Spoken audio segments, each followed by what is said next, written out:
제가 드디어 삼각대를 마련을 했답니다. 그래서 영상 찍는 게 너무 편해졌어요. 오늘은 우리가 일을 쉬어가도 되는 이유에 대해서 좀 얘기를 해보려고 해요. 저는 한동안 진짜 엄청 뭐라고 해야 되지? 어두운 지하 터널을 걷는 듯한 기분을 느꼈던 때가 한 2, 3년 정도가 있었거든요. 이제 맨 처음에 우울증이 왔을 때 너무 힘들었던 시기를 지나서 제가 다시 사회생활을 해야 되겠다라고 마음먹고 밖으로 나온 순간부터 정말 많이 힘이 들었던 것 같아요. 그거는 바로 일과 관련이 있는데 맨 처음에는 제가 아무것도 몰랐고 집에만 박혀있다 보니까 제가 언제 힘이 드는 상황이 오는지, 언제 공황발작이 발현되는지, 그게 공황발작이 발현된다면 나에게 얼마만큼의 타격을 주고 그게 나에게 얼마만큼의 지장을 초래하는지 이런 것들에 대해서 정말 무지한 상태일 때 제가 이제 취업을 했었어요. 저는 서비스직을 계속 알바를 막 하고 그랬었기 때문에 그때도 당연히 서비스직으로 일을 하게 됐습니다. 그런데 저도 모르는 저만의 패턴이 있었던 거예요. 바로 매년 10월만 되면은 제가 엄청난 극심한 공황발작으로 인해서 몇 개월 동안 제 일상생활이 거의 불가능할 만큼 그 기간 동안 내내 힘들어진다는 점이었어요. 지금 와서 생각해보면 그때 그 매년 10월이라는 시기는 저에게 좀 상징적인 의미가 있는 달이었거든요. 제가 대학교에서 너무 힘이 들어서 자퇴를 했다고 말씀드렸었는데 자퇴를 결심하고 그걸 실행에 옮겨서 실질적인 자퇴를 한 달이 10월이었어요. 그래서 저도 모르게 그 시절만 되면은 저는 뭔가 그때 약간 PTSD가 막 남아있는 것처럼 제 마음은 모르겠지만 제 신체적과 정신적으로 굉장히 고통을 받고 있었던 시기인 것 같아요. 그래서 어떻게 됐냐? 일단 취업을 해서 일을 할 때는 문제가 없었어요. 그런데 이제 10월 달이 되고 나서부터 점점 일을 하면서 숨 쉬는 게 너무 힘들어지고 그때는 이제 실내 근무를 할 때였는데 바로 바깥으로 나갈 수 있는 통로가 근처에 있어서 또 좀 자유롭게 이렇게 왔다 갔다 해도 되는 그런 분위기였거든요. 그래서 제가 막 밖에서 한겨울에도 막 외투도 안 입고 있는데 그냥 유니폼만 입은 채로 밖에서 엄청 자주 나가니까 근무하는 시간 중에 한 두세 시간을 막 밖에서 보낸다거나 왜냐하면 실내에는 되게 쇼핑몰이 밀집되어 있고 사람이 많고 그러니까 저희 공황발작이 계속 올라오니까 저도 살고 싶어서 막 발버둥을 쳤던 거예요. 아니면은 비상계단으로 도망가서 거기서 막 엄청 오래 쉰다거나 이렇게 근무를 하다가 버텼어요. 버티다가 도저히 안 돼서 그리고 그때는 코로나 시국이었어가지고 마스크를 꼈어야 됐는데 안 그래도 숨이 안 쉬어지는데 KF94 막 이런 두꺼운 마스크를 쓰니까 제 숨이 막 더더 안 쉬어지고 막 진짜 죽을 것 같은 거예요. 그래서 이제 조퇴를 하게 됩니다. 처음에는 바깥에서 조금 보냈던 시간을 조퇴로 넘어가게 돼요. 조퇴를 하는데 하루 이틀이냐? 그게 아니고 이제 결근을 하는 날도 발생합니다. 조퇴를 한 번 했다가 그 횟수가 잦아지더니 결근을 하는 날이 발생을 하고 막 실질적으로 한 달에 막 제가 근무하는 일수가 점점 줄어드는 거예요. 근데 이거는 그때는 이제 첫 직장에서 되게 많은 배려를 받아서 아직도 감사하긴 한데 이거는 저만 힘든 게 아니라 저랑 같이 일하는 동료분들이 다 같이 힘들어지는 루트로 이렇게 흘러가게 되잖아요. 그래서 결국 제가 이런 게 있어서 그동안 이렇게 일에 지장을 들여왔고 저도 조금 돌보는 시간을 가져야 할 것 같다 하면서 퇴사를 하게 됩니다. 그리고 휴식기를 또 가져요. 어차피 너무 힘들어서 일을 못 다니니까. 그러다가 이제는 내가 직장을 다니는 건 힘들겠다. 회사는 더더욱 힘들겠다. 그때 저는 조명에도 굉장히 예민했거든요. 근데 회사는 보통 그걸 무슨 등이라고 하지? 하여튼 이 노란색 등을 쓰는 대신에 백색 조명을 쓰잖아요. 엄청 환한 불빛을. 근데 저는 그런 불빛에서도 공황이 막 엄청 발현되는 거예요. 뭔가 갇혀있는 느낌이 들고 너무 답답하고 화나고 저를 뭔가 옥죄어오는 느낌들을 받아서 제가 시각적으로도 되게 예민했던 것 같아요. 그래서 회사는 진짜 못 다니겠다. 그럼 난 앞으로 알바를 해야 되겠구나. 그래서 알바를 하게 되는데 알바를 하면서도 결국 똑같은 일들이 계속 발생을 합니다. 한 곳에서는 이제 제가 지금은 아니다. 그냥 한 곳에서는 제가 이제 베이커리 카페에서 일을 하게 됐는데 매니저 제안을 받았었어요. 제가 처음에는 일 진짜 못했는데 너무 막 열심히 하려고 하고 그 매장에 애정을 가지는 게 막 보이고 느껴지시고 하니까 저를 예뻐해 주시면서 매니저 제안을 받았습니다. 그런데 여기서도 똑같이 결국 공황이 계속 발현이 막 되는 거예요. 참을 수 있지만 참는데도 결국은 한계가 있거든요. 그래서 여기에서도 똑같은 패턴으로 조퇴를 했다가 결근을 했다가 근무한 일수가 줄어들고 이제 고백을 해요. 제가 실은 공황 장애가 있고 공황 발작이 너무 심해서 그렇다. 그런데 이해를 많이 못 받았어요. 그 직장 같은 경우에는. 그 아르바이트에서는 이해를 해주시는 분도 계셨지만 이해를 못 해주시는 관리자분들이 되게 많았어서 병원 다니면서 약물에 의존하면은 그게 본인에게도 되게 안 좋다. 그리고 요새 그런 게 없는 사람이 어디 있느냐. 이런 말부터 하다가 제가 더 근무에 지장을 주게 되니까 저를 이제 무시하시기 시작하는 거예요. 제 딴에는 무시라고 느꼈거든요. 왜냐면은 평소에는 대화도 잘하다가 말도 아예 걸지 않으시고 저를 점점 없는 사람 취급하게 되는 그 시간이 대학교 시절의 반복과 또 똑같은 거예요. 거기서 저는 또 이제 정신적인 스트레스가 또 이제 몰려오는 거죠. 그래서 어떻게 할지 막 고민을 하고 있었어요. 그러면서 이제 친구에게도 이런 일들을 공유를 하겠죠, 당연히. 고민 상담을.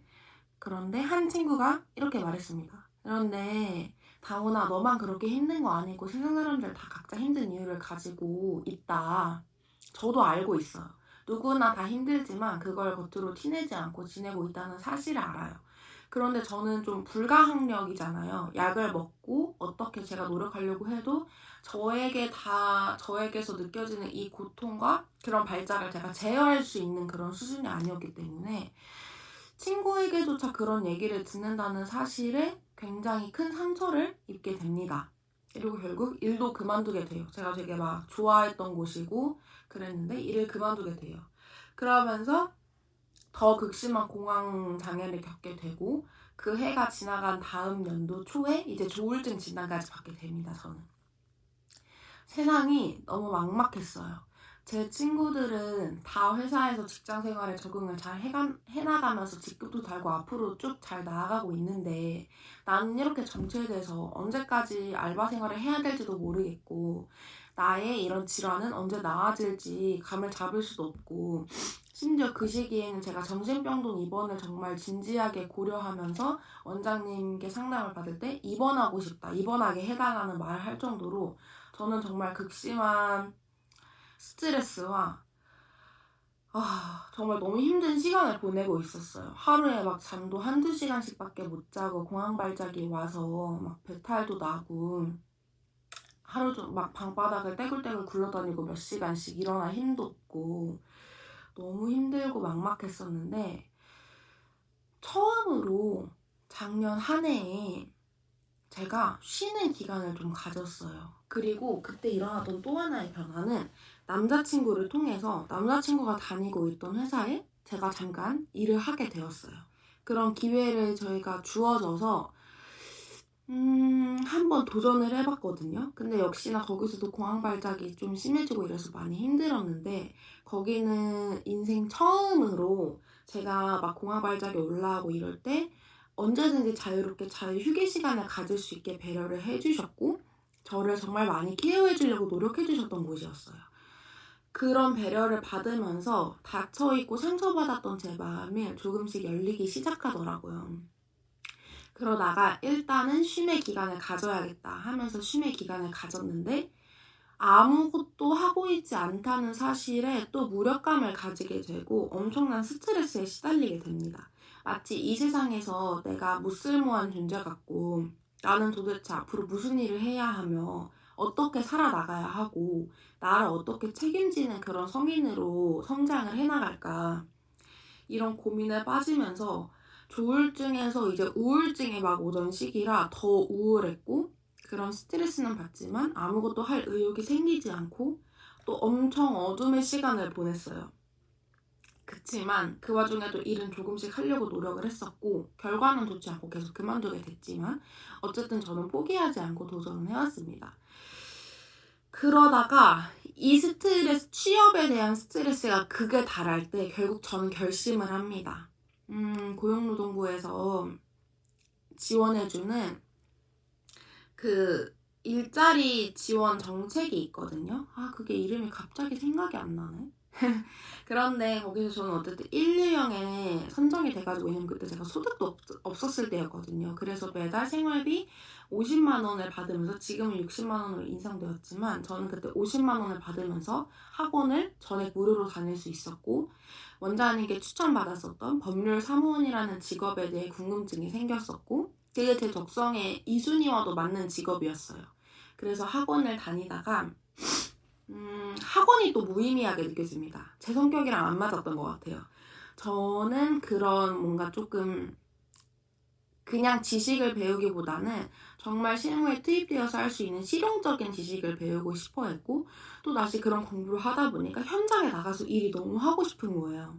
그래서 학원을 다니면서 결국 막바지쯤에는 저 혼자 스스로 취업처를 막 알아보면서 지원을 하기 시작합니다. 그때 그럴 용기가 생길 수 있었던 이유 중에 하나는 매년 10월이면 찾아오는 공황 발작이 그 해에는 나타나지 않았다였어요. 이건 저에게 엄청난 큰 신호였거든요. 그래서 나 이제 회사 생활을 해도 되겠구나 라는 자신감을 제가 얻는 계기가 되었어요. 그 일이. 그렇게 해서 이제 면접을 보러 다니고 지원을 했는데 생각보다 연락을 정말 많이 받았어요. 면접 제의를 많이 받았고, 그렇습니다. 그렇게 돼서 지금은 여러분이 알고 계시는 것처럼 법무법인에서 일을 하고 있고, 직급은 인턴으로 일단 취업을 했는데, 그래서 근무 시간이 좀 짧아요. 그렇지만 이 짧은 게 물론 경제적인 압박감은 저에게 가져다주고 있지만, 내가 적응해 나가는 시기를 회사에서도 준다. 나는 그래서 이 회사에 내가 얼마나 잘 맞는지, 그리고 내가 회사 생활에 어느 정도 적응을 할 수 있는지, 나의 공황 발작에 다시는 일에 영향을 미치지 않는지, 이런 것들을 확인해보는 시간으로 저는 삼고 있어요. 며칠 전에 올렸던 영상에서 이제 출근 전에 공황 발작이 와서 반차를 쓸지 말지 고민한다고 말씀을 드렸는데, 결국 그날 반차도 쓰지 않고 멀쩡해져서 일도 다 마치고 퇴근을 했고요. 그래서 이런 저의 일대기를 들려드리면서 무슨 말씀을 드리고 싶냐 하면은, 방황하고 너무 힘든 어둠의 시간이 있더라도 우리는 그 시간을 받아들일 필요가 있고, 그 시기를 보내도 아무런 문제가 없다. 오히려 그런 시기가 나의 앞으로에 있어서 더 도움이 되는 정말 유익한 시간이 될 수 있다는 점을 여러분께 꼭 전달드리고 싶었어요. 어제 자기 전에 제가 크랩이라는 채널을 가끔 보는데, 거기서 이제 2030, 40세대에서 자살률이 점점 증가하고 있다. OECD 국가에서도 20년째 여전히 청년 자살률 1위를 우리나라가 하고 있고, 이제 2013년도에 가장 심했었는데, 언제지? 가장 최근에 그 시기를 뛰어넘었다고 해요. 그래서 이런 청년들이 자살하는 이유에는 무엇이 큰 몫을 하냐면 결국은 일자리라고 합니다. 거기에서는 이제 일자리 박청년들이라고 불러요. 너무 좀 스트레스를 많이 받고 실질적으로 취업을 해서도 그만두면 안 된다는 주변의 부담감과 압박감을 받고, 또 막상 직장에 취업을 했는데 내가 생각하지 못한 대우를 받았을 때 오는 괴리감이라든지 많은 이유로 청년들이 힘들어하는데, 그 영상의 댓글 중에서 너무 와닿았던 댓글이 있어서 꼭 말씀드리고 싶어요. 무슨 댓글이었냐면, 지금 이렇게 일자리 박청년이라고 부르는데 나중에는 뛰어내림 청년이라고 부르겠다. 그만큼 사회가 청년들에게 너무 무관심하다였어요. 제가 앞에서 말한 얘기랑 지금 이 영상을 말씀드리는 거는 조금 결이 달라요. 왜냐하면 저는 이렇게 힘든 시간도 필요하다. 그거를 자기 돌봄의 시간, 그 다음에 자기를 이해하는 시간으로 가져갈 수 있는 기회다라고 말씀을 드렸는데, 지금 뒤에 와서는 일자리 자리로 인해서 청년들이 많이 힘들어한다. 저도 많이 느꼈어요. 일자리가 부족하고 여건이 좋지 않다는 것을. 계약직의 비중도 높았고 근로시간을 단축해서 뽑는 경향도 확실히 늘어났고, 그렇긴 하지만 이런 일자리 문제를 제가 해결할 순 없지만 여러분의 그런 답답하고 되게 막막한 마음 정도는 제가 조금은 헤아릴 수 있으니까, 저도 같은 경험, 비슷한 경험을 했던 입장으로서 헤아릴 수 있기 때문에 여러분에게 용기와 응원을 너무 전달드리고 싶었습니다. 저도 진짜 저만 혼자 다들 다 플레이 버튼으로 가고 있는데 저 혼자 일시정지 버튼이 눌린 삶을 살고 있는 줄 알았거든요. 게다가 제 나이는 29살이라 더 막 불안했던 것 같아요. 이제 곧 30을 앞두고 있는데 아직까지도 이 모양 이 꼴이라니 하면서 막 스스로를 자책하게 되고, 나는 왜 이럴까? 정말 나는 이렇게밖에 할 수 없는 걸까? 나는 뭘 할 수 있을까?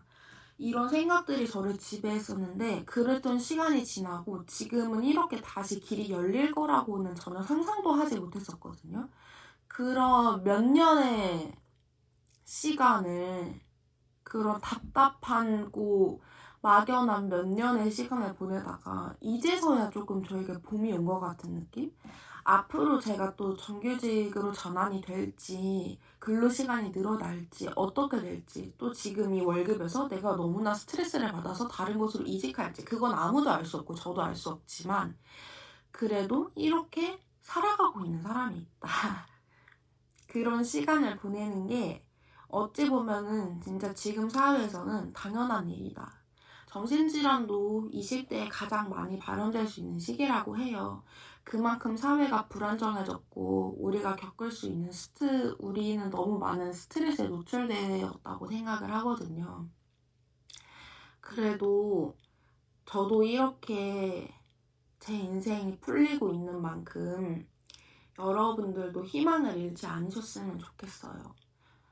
정말 아무것도 하기 싫을 땐 아무것도 않아보는 용기도 한 번쯤은 가져보고, 스트레스를 받더라도 그 스트레스를 그냥 다른 사람의 말을 한 귀로 듣고 한 귀로 흘리는 것처럼 내 마음의 소리를 머리 위로 꺼내 올렸다가 그냥 밖으로 배출해버리기도 하고, 이런 식으로 좀 마인드 컨트롤을 하는 시기가 우리 청년에게 지금 정말 필요한 게 아닐까. 저는 상담보다는 그냥 그렇게 흘려보냈던 시간들이 결국은 더 도움이 됐던 게 아닐까라는 시선으로 과거의 저를 조금 바라보고 있습니다. 여러분들 너무 응원하고 싶고요. 꼭 공황장애나 뭐 그런 게 아니더라도 다른 부류의 정신질환으로서 취업의 어려움을, 또 인간관계에 많은 어려움을 겪는 분들도 계실 테고, 그치만 저는 그럼에도 불구하고 너무 잘 지내고 있거든요. 진짜 제가 말을 하지 않으면 사람들이 아무 의심도 하지 않을 정도로 모두가 그렇게 티를 내지 않고 살아가고 있지만, 그래서 그런 분들께 제 영상이 닿았으면 좋겠어요. 진짜 제 바람은 알고리즘을 그런 분들께 태워서 이렇게 진짜 사는 사람이 있구나, 그리고 이런 이야기를 덤덤하게 해내는 사람이 있구나, 나도 그냥 이 사람 보면서 그냥 이 사람 영상 한번 봐보자, 그냥 보면서 이 사람이 어떻게 살아왔는지 지켜보면서 나에게 도움이 될 만한 소스는 가져오자, 이런 시선으로 너무 바라봐 주셨으면 좋겠어요. 그리고 꼭 정신질환을 겪어서 힘들지 않은 분들에게도 막연하고 약간 삶에 좀 의미가 점점 사라지는 것 같고, 아니면 나와 비슷한 가치관을 찾고 싶은 분들에게 제 영상이 진짜 바람 타고 훨훨 날아가듯이 알고리즘 타고 훨훨 날아가서 필요한 분들께 꼭 닿았으면 좋겠습니다.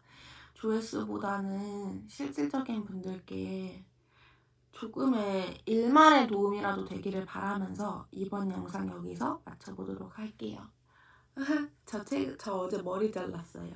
어제 미용실에서 했을 때는 머리 진짜 이뻤는데 미용사분이 말리는 거랑 제가 말리는 거랑 한 끗 차이가 아니라 100끗 차이예요. 머리가 왜 이런지 어제 너무 이뻤는데. 이런 사담도 섞어보면서 영상 마무리하도록 하겠습니다. 여러분들 안녕.